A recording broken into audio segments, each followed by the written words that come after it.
My name is John Foubert. I'm a professor of higher education and student affairs at Oklahoma State University, and I also lead a national nonprofit organization called 1 in 4, which has worked since 1998 to end sexual violence on college campuses and in the military. How is pornography harming our society at large? From 2008 to 2011, exposure among kids under 13 to pornography went from 14% to 49%. Okay, just in those 3 years. Well, what's a big thing that happened? The ubiquity of the smartphone.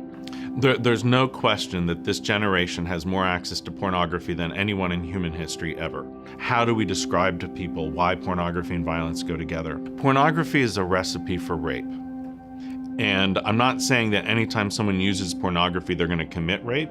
But what it essentially teaches people is that you're supposed to be violent when you're intimate with somebody. There was a study that came out of the University of Arkansas and NYU showing that 88% of scenes in porn movies include violence by one person towards another, usually a man towards a woman. But what I found most interesting about that research is that when someone hits another person in porn, 95% of the time they respond with either pleasure or they have no response at all. So it's teaching this generation that sex and violence are intertwined. The most interesting study I read most recently is one that did brain scans of men while they were watching pornography.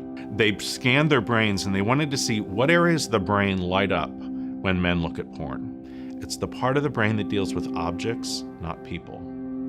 The more we dehumanize someone, the more possible it is to commit violence against them. And that's what porn does. I study pornography as a scholar. I look at its impact. And one of the things that frustrates me is people who will say things are in the research that aren't, or they'll question solid research just because it doesn't fit their own opinion. And what they say is the connection between pornography and sexual violence is merely assumed.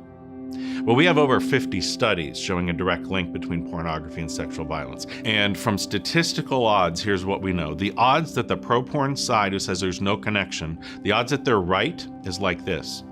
You take the Empire State Building in New York City, a real big building, you fill it with pennies. And then you take that and you make 1 billion Empire State Buildings filled with pennies.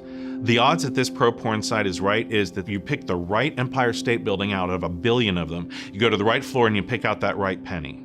That one penny represents statistically the likelihood that the pro-porn site is correct, that really there's no connection between porn and sexual violence. The odd that they're right is 1 in 1 decillion. This generation is being taught sex and violence go together.